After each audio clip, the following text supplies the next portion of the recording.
Hello there. It is Friday, September 13th, 2024. I am feeling a very strong call to come on here today and have what I would call a sobering conversation. I actually had a client session earlier today, and we both are sharing an experience right now where people we love around us are struggling in a big way with addiction, particularly with alcohol, is what we were talking about. And I ended up sharing a story with this client, and I think I'm going to tell the story and about my own perspective with this and my own story with addiction and what I would call divine intervention. And I want to talk about these eclipses that are coming up because I think it's bringing it up strongly. And I know when I did a previous video just recently about this, because I was feeling this come up with, I think when I was talking more about this Virgo season, I'm realizing this was a prep for these eclipses. So I'm just going to give the facts of what's coming. So September 17th, next week, 4 days from now, we are having a full moon eclipse at Pisces at 25 degrees. It is what is considered a north node eclipse. We have north node eclipses and south node eclipses. They're essentially opposite each other. In our natal charts, we have a north node, and then directly opposite of that north node is what we call the south node. They're in opposite signs. So when we have a north node eclipse, usually the eclipses are happening where the nodes are of the moon. And so an eclipse is essentially where we have, a relationship between the sun, earth, and the moon, and casting shadows, blocking energy between the two.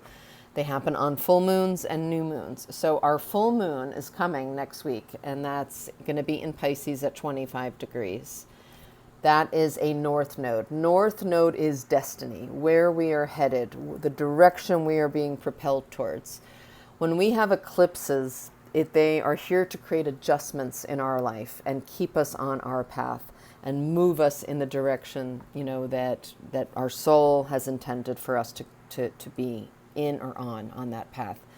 And we're humans in this earthly realm with all kinds of distractions. And so, while a lot of people will talk about eclipses as unstable, I see them very much similar to the planet Uranus, which is the planet that's like lightning. It's the higher octave of Mercury. It is there to give us quick messages, downloads. It's sudden events that are going to happen in our lives. But the purpose of those events are to help, liberate us and expand us, broaden who we are. Uranus is associated with the sign Aquarius, and Aquarius is like the future, the future of people, we the people. It's got that energy to it. So I want to, this one that's coming is about where we're headed.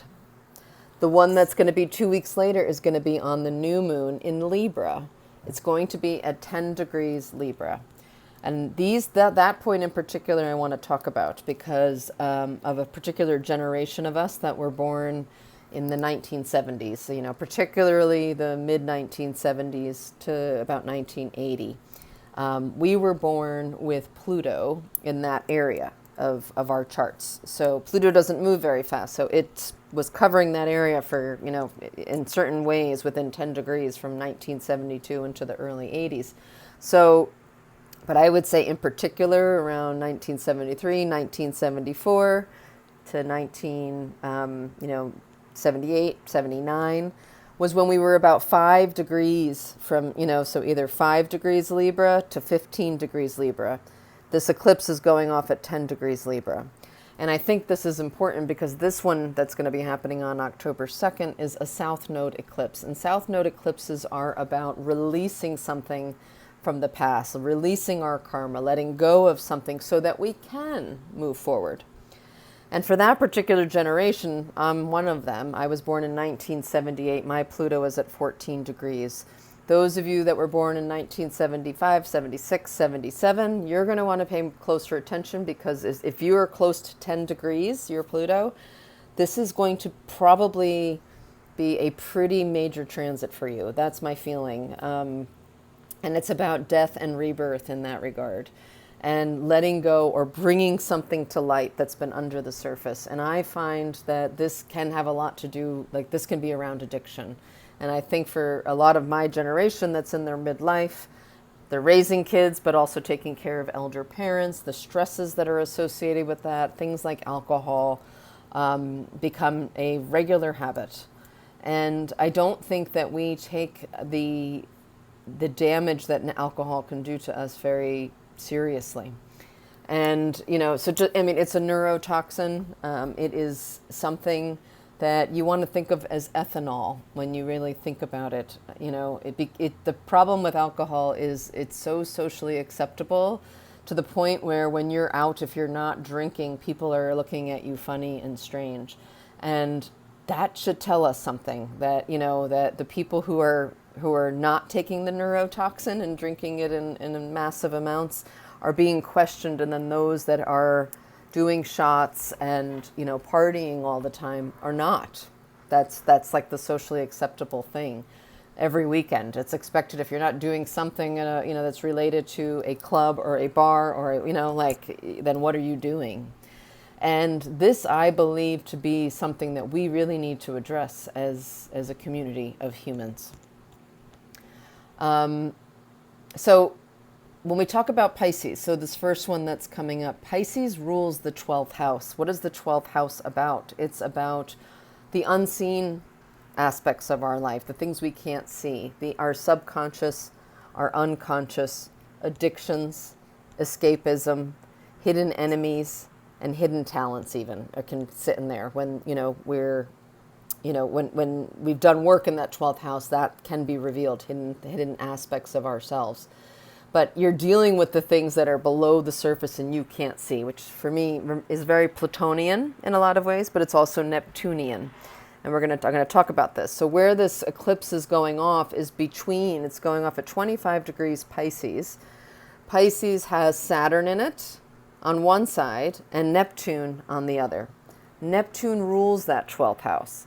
Neptune is the planet, it can be on the light side of things, divine love, the higher octave of Venus, the ideal, our dreams. But it's also delusions, escapism, addiction, lying, not telling the truth. Neptune can have that. When you have Neptune in relationship to another planet, you can be dealing with deceit. So just knowing that this full moon that's propelling us forward is sitting next to Saturn, the planet of limitations and burdens and taking responsibility and lessons, and then Neptune, the planet of illusions and delusions, like it's trying to light this up in the sign of Pisces that is known, while on the other side is the creative, the mystic, the compassionate, the kind sign. The other side of it is because it's kind of been there, done that, it tends to love to escape. We can see a lot of addictive tendencies when we talk about that 12th house that's ruled by Pisces. So I just wanted to note that is coming, that is something that I think we really need to be paying attention to. The other thing is then, as I just said, then the South Node eclipse that's going to be happening 2 weeks later. For a generation of us, it's going to be hitting our Pluto. And Pluto is all about taking what's buried below the surface and bringing it up to bring light to it. And it's in Libra. And Libra, while it tends to be the sign that we think about with justice and relationships and love and art and aesthetics and harmony and those topics, the shadow side of Venus, especially when we're talking from a South Node perspective, is people-pleasing, codependency. So those topics. So I'm immediately drawn into this idea of addiction and its way in our society and in between us, as one-to-one humans. As we have codependent natures between us, where we don't actually do what it takes to help that other get out of that thing they are in. And I'm dealing with this with many people in my life. I've been dealing with it with clients, and this coming up. And so I was on a session earlier with someone, and it brought up for me, I started telling a story that was very important for me about when addiction and another level of understanding it came into my life. And what was so interesting is I had written down the dates, because I'm writing, astrology updates about, dates that you can go back to. So it takes about 20, a long time, 20 years, 20 up to 28, 20, 24 years before the nodes are going to come back to the same sign again. So in Pisces, it was, I think, in around 2005, 2006. But when you go to the opposite sign, so, Virgo and Pisces, when I looked at when was the last time we had an eclipse going off at all in Pisces, whether south or north node, it was south node ones at the time. It was around the time of March 2015 through February of 2017, those two eclipse cycles, we were dealing with eclipses going off in Pisces. And it drew right into me. I was thinking about all the things that were going on in my life at that time. And then working with this client today reminded me of this particular story and just how important it was for me. And I wanted to share it here. And it's not something I've shared with a lot of people, unless you've been in my intimate world. But in that time, in December of 2015, I was living in Portland, Oregon. I was working in a community clinic. And I had 3 loved ones, a friend there in Portland, a relative here in New Jersey, and another person that I knew professionally that were dealing with heavy alcohol addiction. And literally, we were doing interventions. I was like surrounded by interventions at the time. And in the case, I was actually asked, in the case of the person that was a part of, who was having the issue in Portland, I was asked to be a part of their in-home detox team as a friend. And we had, the person luckily had agreed after the intervention to go into treatment. We got to the treatment facility. This person shared, that they thought they could do in-home detox. The professionals assigned us all and said, you need to be with this person around the clock. And that was the plan. That, I think within 24 hours, that friend immediately went into seizures and needed to be rushed to the hospital. When we got to the hospital, the doctors basically said that this person was whatever they told us they were drinking way more than that. So much so that they had to be put on Ativan and put into an induced coma to get ahead of the amount of seizures they were going through as they were withdrawing. Alcohol is a very, very, very difficult detox process for those of us that are dependent on it. So I just want to note that from the beginning of this conversation, especially if you're a person who's struggling or someone who is struggling. It's important to be aware if someone is abusing at that level, it is dangerous to take alcohol straight out of their system for the body. This person ended up being in the hospital well over a week.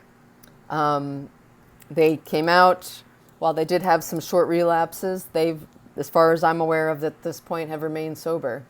And I'm not going to get into their story, but what was going on for me at the time was I had been sharing this story what was going on at the time, because everybody, all of us that were working at the clinic were dealing with we had just had a fire at the clinic. Like, there was so much going on, around us. And someone had overheard my conversation about what was going on, and they wrote me a note and said, I just wanted you to know I go to AA, and if your friend needs help, feel free to give my number.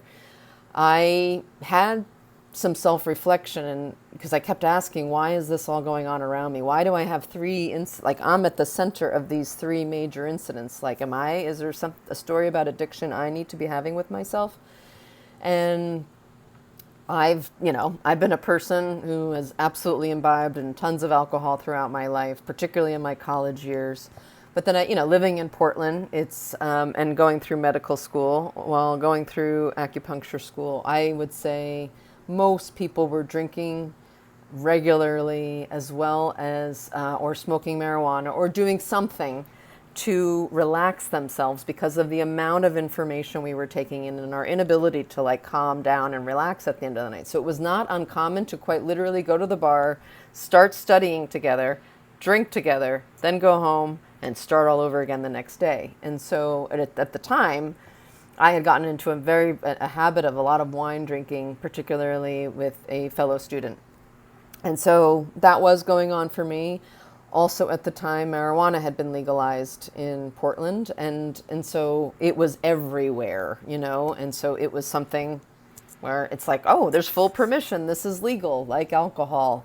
There's nothing wrong with it. And, you just start, it's like, there's nothing, hey, it makes me relax. It does this, it does that.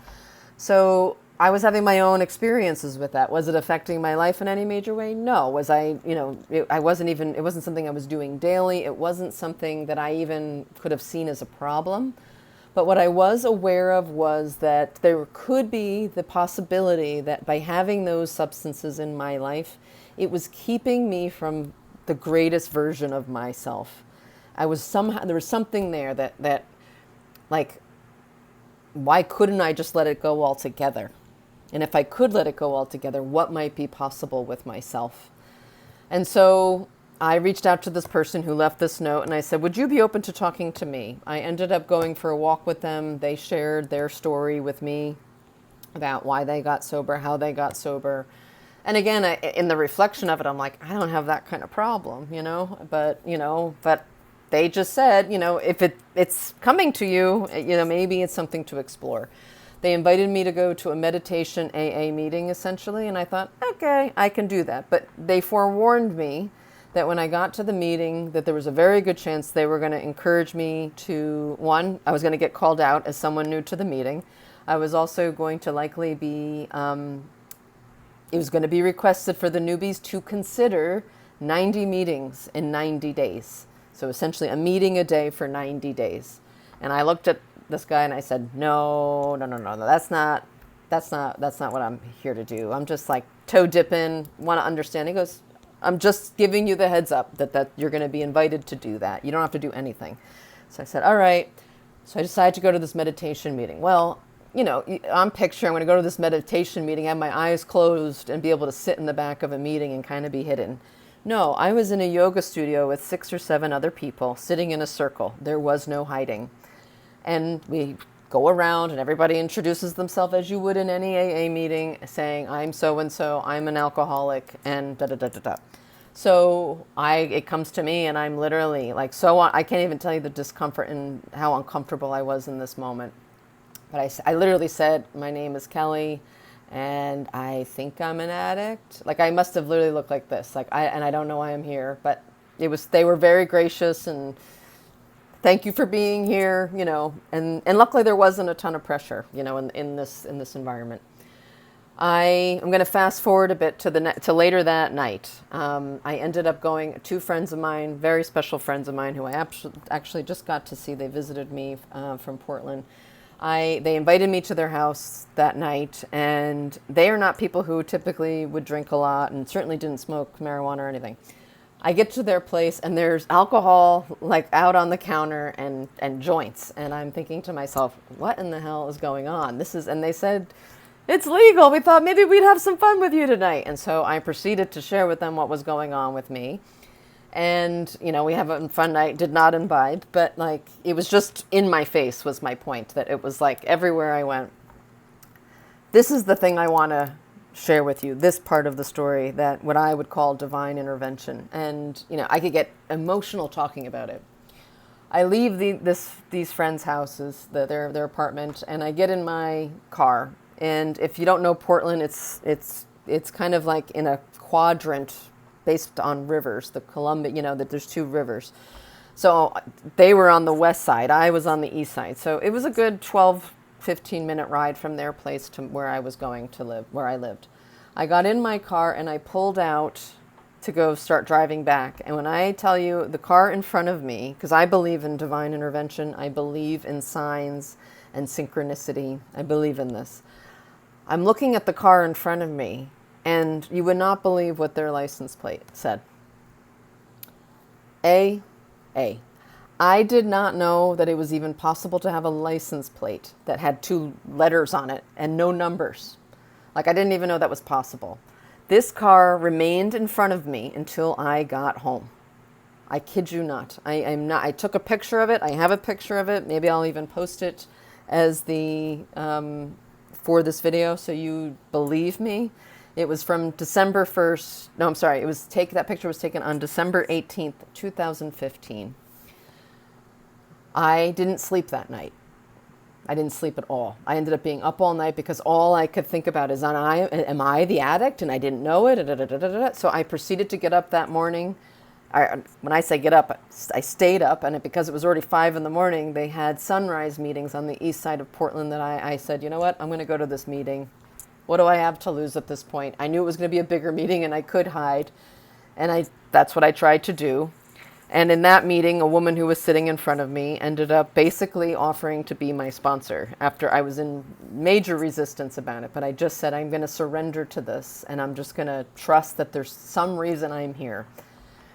Would you know I did 100 meetings in those 90 days. There were days I did 2 meetings a day. If I skipped a day that I didn't have a meeting, sometimes there was a day where, there were 2 or 3 days in a row where I was going in the morning and the evening. And I just said, I am going to commit to this. I'm going to commit to this whether I understand it or not. I did that, and I did this for a very long time, and it changed my life.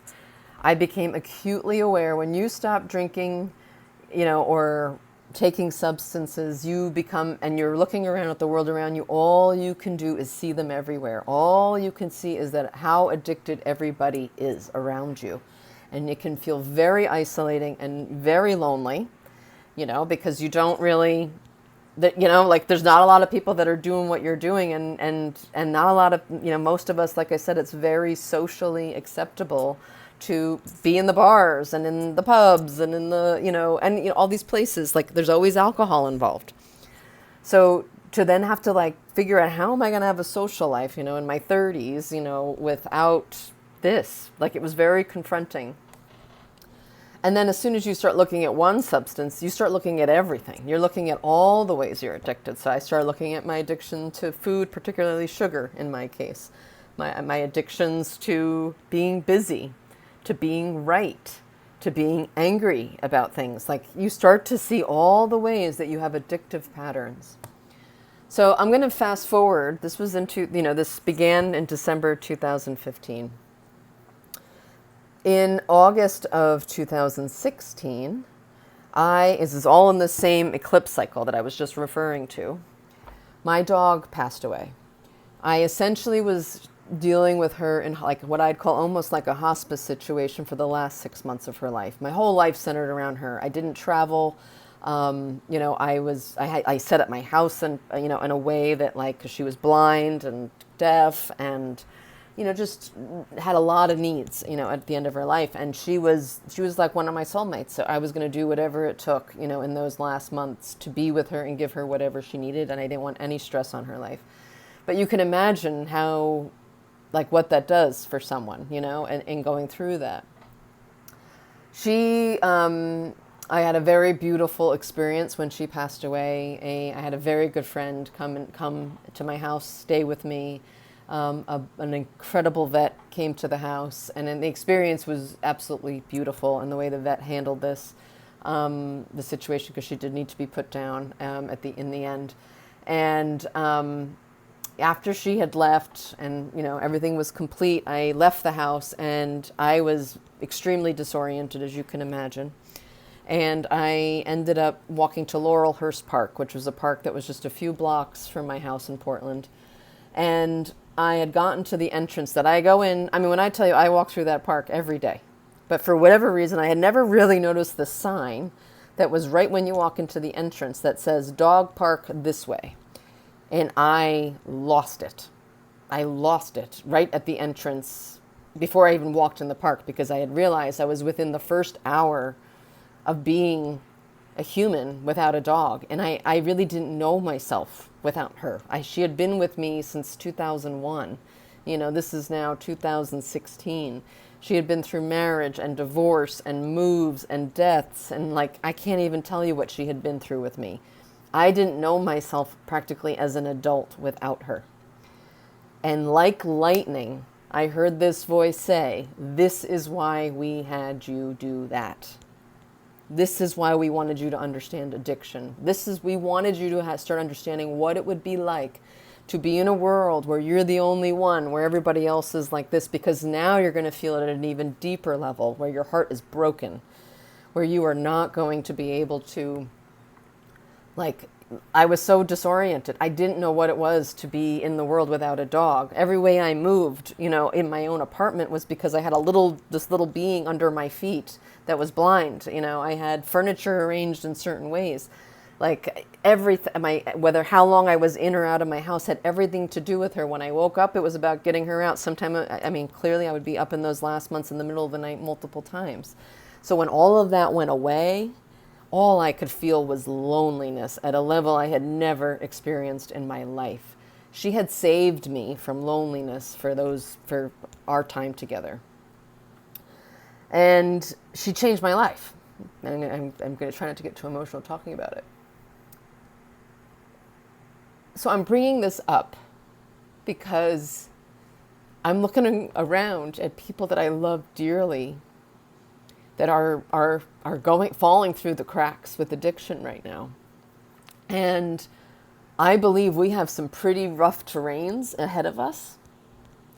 And I think that many of us have been turning to things like alcohol and substances since the pandemic started to manage and try to deal with this life situation that we're in. And a lot of people are like, they're not thinking about when you're having more than a drink a week, more than a drink in a session. You know, if you're drinking 2, 3, 4 times a week, this is a problem. Like, this is a problem. Because unless it's like a little bit of wine with your dinner and it's just there to help get the blood moving and it's not to alter you, which that is generally why I'm not, like, most people are using alcohol to alter themselves, then it's time. I'm begging you right now, because I do believe this eclipse is about to whip us in this regard. And so I'm specifically talking to this generation, and because this is the generation where I'm seeing it the most. You know, those of us born in the time between like 1973, 74, 75 through 1978, 79, 80. I really want you, of all people, to be paying attention, because this South Node eclipse, the one that's going to want to remove something from your life, is going to hit your Pluto. Pluto is the planet of death, rebirth, transformation, bringing secrets from the underworld and bringing it up for the truth and authenticity of the moment. I couldn't believe when I just put this all together that this was the time of this opposite eclipse basically was going off, you know, that basically where the North Node is in Pisces, the South Node was there the last time. And there were certain things going on in my chart that are about to be going on in my chart again for this round. So it's something I'm looking at. I'm not living as a sober person right now. Am I a person who's, I've very, very aware of substances in my life. I, don't have them actively in my life. I'm not a person who can have marijuana in my possession, like as far as like buying it and keeping it in my house, because I will abuse it. Alcohol, I don't have that kind of thing, especially at home. But if I'm out with friends and having a good time, I can very easily lose track of how much I could have or would have drank. So that's something that I've been in particular awareness of because of certain people in my life right now and seeing what is going on with them. What I'm generally seeing with these individuals that I love dearly is there is no growth going on. They're trying to do things all around the issue, but not dealing with the actual issue. They'll call out other people who have issues, and they'll tell me all about their friends that are having alcohol problems, or, this incident that happened recently with the hockey players here in New Jersey that were killed by a drunk driver, and these people are acting in shock. Like, can you imagine? And I'm thinking to myself, that could have been you causing that death. It's not even in their awareness. They'll repeat stories or they'll say they're going to do this and then forget. They can't remember things. They don't remember things. They don't remember conversations that you've had. And it's what I would say is it's an extremely difficult position for those of us that love those humans to be in that position and watching them suffer, and they are not even aware of it. Not at the level that they need to be, not where they're taking it seriously enough to do something about it. So I wanted to kind of put this video out a little bit like a wake-up call, because I think like we are in this portal right now, this eclipse portal, and it's unstable energy. And so I feel that there's many of you who might be struggling with this, or people that you know that are struggling with this, that could have a major episode where unfortunately someone does get killed, or someone does have a major issue that occurs. And I'm asking you now to maybe take stock in that before it happens. This is very unstable. And if you've been waiting for a sign to deal with this, and that means whether you are the codependent person who is allowing this to happen, and I say allowing in the sense that you keep trying to help them, you keep trying to give them things or tell them the truth, and they're not listening, it requires you leaving. You need to leave this human alone with their addiction for them to see it. And it is one of the most difficult things to do. It is one of the most difficult things I've had to do multiple times in my life. But unless that person is ready, they are not going to do anything. And the best chance they have is you leaving. Because if there's any codependent nature, because there's a person in my life who will keep pointing at me and when I drink, even though I'll have a drink or two every couple weeks, and they're trying to compare that to their situation. It's like, you can't even, compare it. But it doesn't matter. I'm going to focus with this on myself, and it's me looking at this any way that I'm being codependent with others and thinking like I'm going to be a martyr or save someone. There is no way you can do that. We have to save ourselves. That experience I had was all about no one is going to save you from that loneliness when that special being is taken from your life. You will be alone with that. Many of us are about to lose loved ones. This is a time where we should be giving our energy and our attention and our presence to that human before they go, not numbing ourselves from the pain of when they go. It's very, very important. We only have one chance when it comes to that. And I just want to make sure that the right people get this video. So I'm going to just ask, if you hear this and someone is coming to mind, send them this video. If you are the person, I really want you to trust that this is your car with the AA sign sitting in front of you, right in front of your face, saying it's time. You are worthy of yourself. You are worthy of recovery. You are worthy of living in a more clean way where I can't even tell you when I went through that experience it's like, talk about clarity of the mind and the energy that you get back in your life. And days get longer in the best of ways, versus like racing and trying to, get things into the day. When you are allowing yourself to feel everything, you will deal with everything. And when you deal with everything, it doesn't have a hold on you. But if you are going to numb it out and numb it out and numb it out and avoid it and avoid it and avoid it, it is going to be like slime that can't get off of you. And as much as you try to do this, it won't leave, and it's just going to get heavier and heavier and heavier to the point where something unfortunate, that rock bottom hit, comes. And it's just my hopes for you or your loved one that it doesn't involve something very serious, like seizures, like death, like hurting somebody else, divorce. Like this is what happens with when these addictions get way out of hand. And I'm going to be honest with you, even your addictions, those of you that are addicted to being online and talking politically, that is an addiction right now.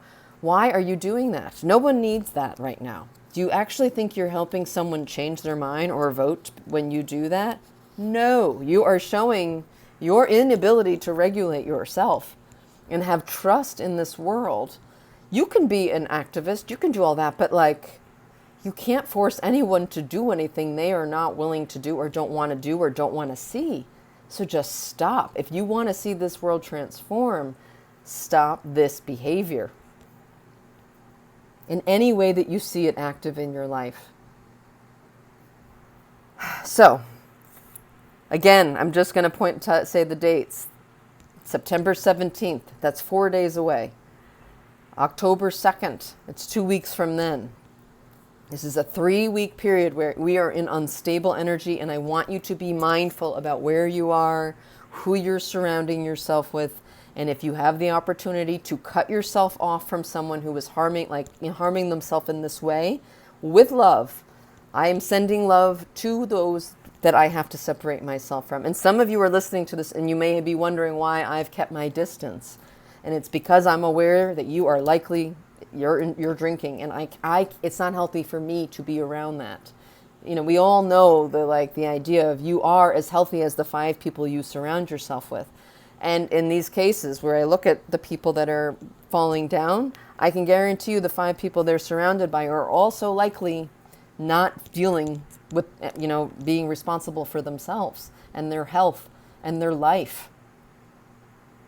You can't have everything you want in this life if you do not take care of yourself and your health. So we are moving, this first Pisces eclipse is moving us into a new axis. We've been in Libra and Aries. This one, we're going to have another one, like I said, Pisces and Libra, but pretty soon it's going to be Pisces and Virgo. Virgo is health, like dealing with our health, our day-to-day activities, our rituals, our habits. Pisces, is that mystic, spiritual life, our ability to be compassionate and kind. Like that's coming into focus in this next couple years. But I'm telling you the shadow sides of those 2 signs, codependence and escapism and addiction. And we really want to be, at least for this round. This is the only round where we're going to have Pisces and Libra together. They don't normally happen, it just depends on where they are at the time, but they're not technically on the same axis. I find it very interesting that they are for this round. And because we have Pluto moving into a new sign in just a couple months, this is a time of major new beginnings and major death and rebirths. And so this is going to feel intense as we move particularly into Scorpio season. So, because that's when that we're going to be hitting that scorpionic time, or through that scorpionic time where, Scorpio is ruled by both Mars and Pluto. So Pluto, it's sign. So it's intense. It's an intense time of year emotionally. This is a very good time to try to get a hold of things before it gets really hard later. Okay? Send this video, please, to someone you love. If you think that this message if it resonates with you, save it, forward it, do something. I don't care. This is not about likes. This is not about me. I don't followership. It's just when I tell you I'm getting such strong feelings about this and that I feel like I owe it to at least getting it out there so that it gets somewhere to the right hands of the right people. I hope this is the case. This is a long one, and it's a long one for a reason, and I really hope that you can appreciate what I have gone through and the story I've had and the difference it's made in my life and will always make in my life. I will always be keeping a very close watch on this with myself because I know how quickly things can get out of hand with somebody, including my own self. So I love you. I really hope you know you are worth every ounce of discomfort it takes to let go of something that no longer serves you. This is the time. If you're waiting for the sign, I am your sign. This is the time. I love you.